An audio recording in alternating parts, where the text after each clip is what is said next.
शून्य दिखने में कुछ नहीं, लेकिन इसकी ताकत ने पूरी दुनिया की गिनती बदल दी। और इस कुछ नहीं का विचार भारत की देन है। जब दुनिया रोमन अंकों की उलझनों में फंसी थी, तब भारत में एक क्रांति हो रही थी, और उस क्रांति के अग्रदूत थे आर्यभट्ट। 5वीं शताब्दी में आर्यभट्ट ने न सिर्फ खगोल शास्त्र और गणित में अद्भुत सिद्धांत दिए, बल्कि स्थान मान प्रणाली का उपयोग करके संख्याओं को व्यवस्थित करना सिखाया। उनके काम से ये बात साफ हुई कि एक अंक की स्थिति उसकी ताकत होती है, और यही विचार दशमलव प्रणाली की नींव बना।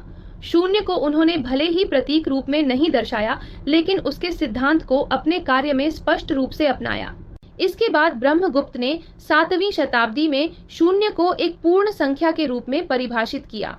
उन्होंने इसके गुणा, भाग और जोड़ घटाव के नियम बनाए।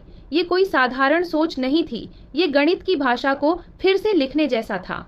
भारत में जो दशमलव प्रणाली विकसित हुई, वही बाद में अरब विद्वानों ने अपनाई और यूरोप तक पहुंचाई। आज इसे दुनिया में हिंदू अरेबिक न्यूमेरल सिस्टम के नाम से जाना जाता है। सोचिए, वो शून्य जो आज कंप्यूटर को चलाता है, बैंकिंग को संभालता है, विज्ञान को मापता है, उसकी शुरुआत हमारे यहाँ हुई थी, और उस शुरुआत में आर्यभट्ट का योगदान अमूल्य था। तो अगली बार जब आप किसी बड़ी संख्या को पढ़ें या एक छोटा सा जीरो देखें, याद रखिए वो सिर्फ अंक नहीं है, वो भारत के ज्ञान की सबसे शांत लेकिन सबसे शक्तिशाली आवाज है।